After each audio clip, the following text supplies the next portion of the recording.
The African American Firefighters Museum was the backdrop for a very special book signing. Peace in the Hood, Working with Gang Members to End Violence, is destined to be a bestseller. The book's author, Akil Brashear, executive director of A Better LA and PCI-TI, held a panel discussion and demonstration on surviving the police stop and arrest. Keep your hands in plain sight, inside the vehicle and outside the vehicle. And you're going to see some physical examples of what we're talking about here. A lot of times you might have the wallet, or the ladies might have the purse under the seat, etc. When that police stops you, do not move.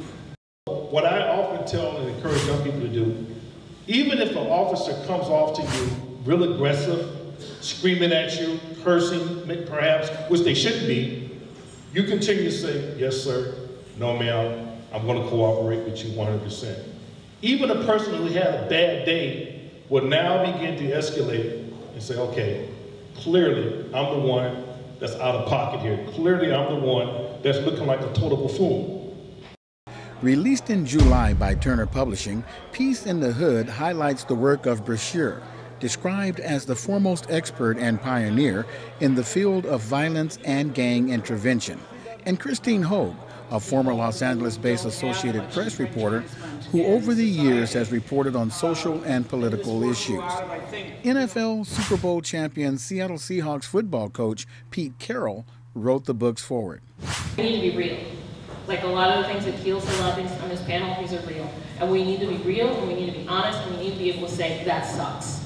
And then what the problem is.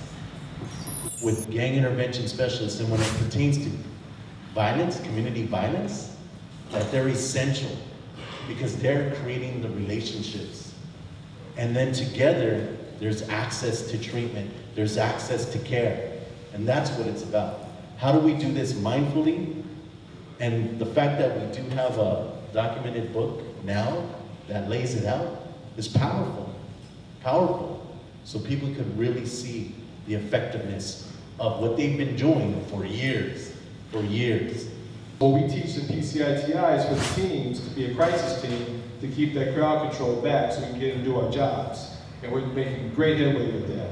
And that's what we're trying to promote. So what we need is people to understand that this is an emotional situation, but we have to be very diligent and say, look, the person's shot, let us do our job, let us get them to the hospital to save them. So we don't have to worry about firefighters being transferred and being threatened in the middle of the night, which is happening. The book is designed to teach anyone how to be an interventionist, offering clear-cut guidelines on the necessities of intervention, including understanding the gang mindset.